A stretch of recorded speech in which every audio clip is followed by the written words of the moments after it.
Pour deux raisons, essentiellement. Une première, une raison de forme. Ce groupe était un groupe de dialogue. C'est comme ça qu'il a été défini par le Premier ministre. Or, nous constatons au fil des discussions que c'est devenu un groupe de négociation, parce que nous avons travaillé sur des sujets extrêmement importants, que sont la citoyenneté, l'organisation institutionnelle, le rééquilibrage. Tous ces sujets sont des sujets qui finalement vont servir pour définir le futur statut de la Nouvelle-Calédonie. Et quand on sait que les membres de ce groupe, les participants de ce groupe, tenaient absolument à rédiger des conclusions de leurs travaux et donc à s'engager sur ces sujets-là, sur ces points importants pour l'avenir de la Nouvelle-Calédonie, nous avons considéré que ça devenait un groupe de négociation. Donc c'était complètement à l'encontre de ce qui était convenu au départ. On a entendu des choses qui nous inquiètent énormément. La première, c'est les indépendantistes qui remettent en cause finalement la solution que l'ONU propose, au-delà de ces solutions classiques que sont l'indépendance association ou l'intégration. Il y a une quatrième solution que l'ONU propose pour permettre à la Nouvelle-Calédonie de sortir de la liste des pays à décoloniser.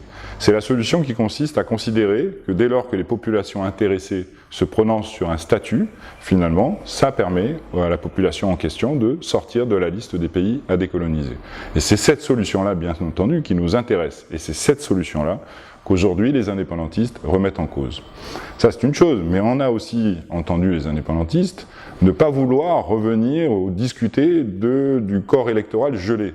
Or, vous savez aussi que le Rassemblement est très attaché à ce qu'on reprenne des discussions sur ce corps électoral gelé et qu'un jour, définitivement, il soit dégelé et que des populations qui s'installent en Nouvelle-Calédonie puissent le faire et puis devenir citoyens de cette terre. Et enfin, sur tous les autres sujets d'organisation institutionnelle, que ce soit la répartition des groupes au sein du Congrès, qui est très favorable aux indépendantistes, que ce soit la répartition des finances entre les provinces, c'est-à-dire la clé de répartition entre les provinces, qui aujourd'hui est très défavorable à la province sud, que ce soit le mode de gouvernance, de fonctionnement du gouvernement de la Nouvelle-Calédonie, où il faut revoir les choses pour que ce soit plus efficace, tous ces sujets-là, finalement, sont presque d'une certaine manière balayés, et on ne va pas au fond, et on assiste à un dialogue de sourds qui n'aboutisse à rien.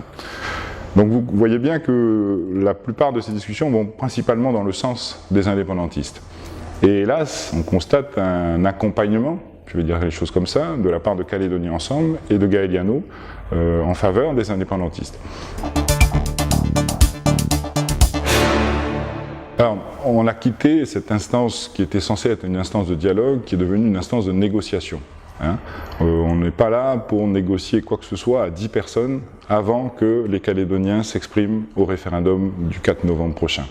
Donc nous avons décidé finalement de reprendre le dialogue, mais le dialogue avec la population, d'aller au plus près de la population pour expliquer les raisons qui font qu'on est convaincu que la Nouvelle-Calédonie doit rester au sein de la République française, pour des raisons matérielles, mais aussi pour des raisons de respect des droits de l'homme, de respect de nos différences, de nos particularités, pour qu'ensemble nous construisions dans la paix une nouvelle communauté calédonienne. Ça, c'est l'objectif qui est le nôtre, et encore une fois, cet objectif ne pourra être atteint qu'en restant au sein de la République française.